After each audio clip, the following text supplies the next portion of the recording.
que es como lo conocemos habitualmente, es subepicárdico, es decir, produce un supradesnivel del ST y se puede presentar alrededor del tercer o cuarto día posoperatorio. Es decir, nosotros vemos más pero los pacientes finalmente se mueren mucho de este. Y acá es donde entran los antiagregantes plaquetarios. Y obviamente todo lo del manejo que tiene que ver de la enfermedad coronaria, que va desde la intervención coronaria percutánea, que va desde la angioplastia simple, el stent metálico y el stent medicado, y ya en los casos quirúrgicos el puente arterial coronario, lo relacionado con el manejo. Si sumamos todo esto en los pacientes que ya han tenido algún evento coronario, el tratamiento de aspirina pues obviamente es de por vida. Y acá el problema empieza a ser el clopidogrel, y el problema que tienen, porque como son metálicos, pues atraen a las plaquetas. Entonces las plaquetas tienen que estar inhibidas. Y el mejor medicamento para eso es el clopidogrel. Entonces, cuando hay angioplastia simple, el paciente recibe el clopidogrel, obviamente, pues, porque se rompe la placa queda inestable, aunque ya no tapa la luz, pero se inhiben las plaquetas para que no haya ningún inconveniente ahí de una nueva trombosis. El stent metálico, que se lo inventaron los cardiólogos para que la placa no cubriera la luz y no quedara tan inestable, tiene un grave problema, y es que se epiteliza y la parte donde queda el stent queda más estrecha que el resto. Entonces ellos se inventaron un stent medicado. El stent medicado hace que la epitelización sea mucho más lenta, entonces no queda estrecho, pero eso se demora casi un año epitelizándose. Es decir, que el paciente necesita más o menos un año de antiagregante doble, aspirina y clopidogrel, para que no vaya a ser trombosis. Esa es la diferencia básica entre el metálico y el medicado. El problema del medicado que se está viendo es que hay pacientes que puede que pase el año y no se ha epitelizado el stent, y les quitan el clopidogrel, se trombosa y se muere. Entonces, lo que se pensaba que va a ser un efecto buenísimo de la medicación del stent en disminución de mortalidad, pues no se ha visto. Entonces, lo que tenemos es que la aspirina es un tratamiento de por vida para el que se infarta, mientras que el clopidogrel, cuando se hace una dilatación sin stent, más o menos es un mes, aunque las recomendaciones cada vez van más hacia 6 semanas, es decir, mes y medio. Si tiene un stent metálico, alrededor de 2 meses la epitelización está completa, y en estos momentos stent medicado son 12 meses. Antes se hacía diferencia según el medicamento de la medicación del stent. En estos momentos pues no hay ninguna diferencia y se lleva a 12 meses. Es decir, retomando todo esto y poniendo un paciente con enfermedad coronaria detectada o no detectada durante una cirugía donde aumenta definitivamente la respuesta inflamatoria, y eso ya lo sabemos nosotros, y además es un estímulo impresionantemente grande con respecto a la hipercoagulabilidad,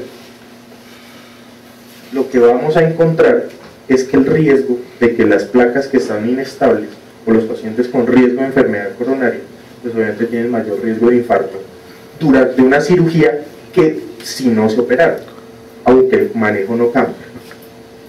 Pero entonces, ¿qué podemos hacer para proteger a los pacientes? Y aquí viene como toda la cantidad de cosas que como históricamente se han tratado de hacer. Entonces, lo primero que salió la AJA y dijo, no, hay que detectar los pacientes con enfermedad coronaria. Y si los detectamos con examen físico y con eco y con pruebas no invasivas y con cateterismo, los detectamos, los operamos del corazón y después que se operen del resto de cosas. Entonces, desafortunadamente, lo que pensaba la AJA no resultó ser tan cierto. Entonces hay algunos trabajos que no han podido demostrar que eso disminuye la mortalidad. Entonces vean, por ejemplo, aquí no hay ningún efecto sobre la mortalidad cambiar el orden de las cirugías. Ser un paciente que tiene enfermedad coronaria pero se va a operar de una aorta abdominal, de un aneurisma. Si se opera primero de la aorta, le irá igual que si se opera primero del corazón. Vamos a hablar de cirugías grandes. Es decir, la detección de la enfermedad coronaria y el manejo quirúrgico de la enfermedad coronaria no tiene ningún efecto. El manejo médico tiene el mismo efecto que el manejo quirúrgico. Es decir, el orden no afecta los resultados. El paciente finalmente se tendrá que operar de ambas cosas, pero no necesariamente tiene que retrasar su indicación quirúrgica inicial hasta que lo operen del corazón. Es decir, la revascularización miocárdica no es una estrategia salvadora. Después dijeron no, los betabloqueadores sí, eso sí va a salvar a todo el mundo.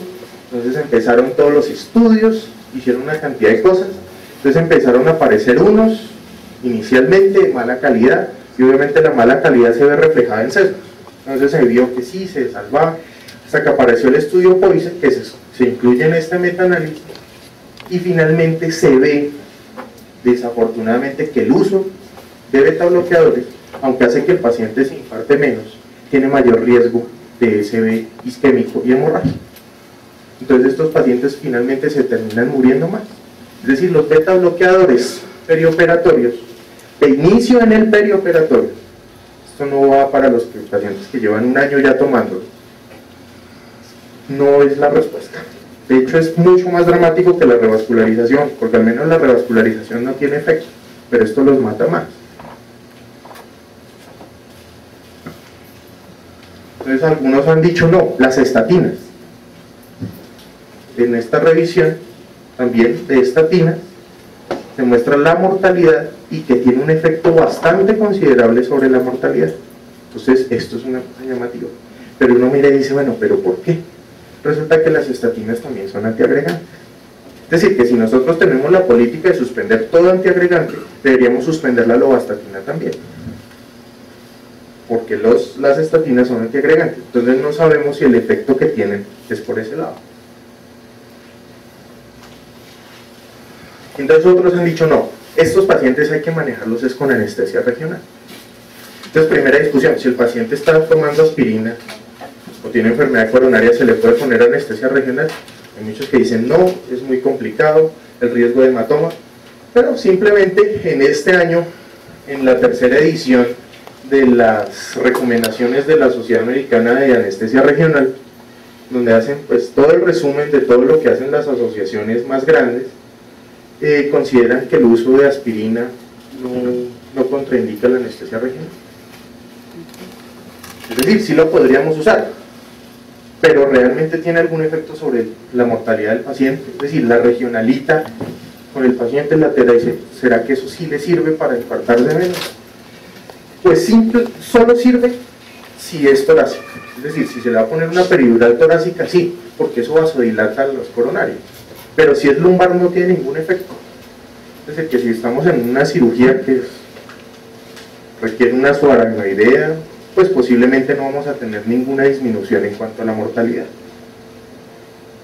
Pero entonces, ya resumiendo todas estas cosas, y viendo que las cosas están tan dramáticas y que prácticamente, a excepción de las estatinas, nada de lo que creíamos que funcionaba funciona.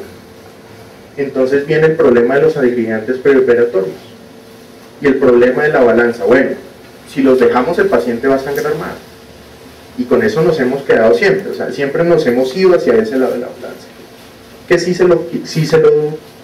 se los dejamos sangra más. Pero bueno, y si se los quitamos, ¿qué pasa con la enfermedad coronaria? Y si se los dejamos, de pronto será que no los estamos protegiendo. Entonces, ¿qué se sabe con respecto a la suspensión de la aspirina? Es decir, los pacientes que vienen tomándola y la suspenden por cualquier razón. En este estudio, que es bastante interesante, sacaron dos grupos, los pacientes muertos y los que habían tenido muerte por infarto, y se dieron cuenta que el mayor número de esos pacientes habían suspendido la aspirina recientemente. Esta conclusión, este estudio, incluso los autores lo ponen más o menos en esos términos, y es que si el paciente, ¿usted cree que va a suspender la aspirina?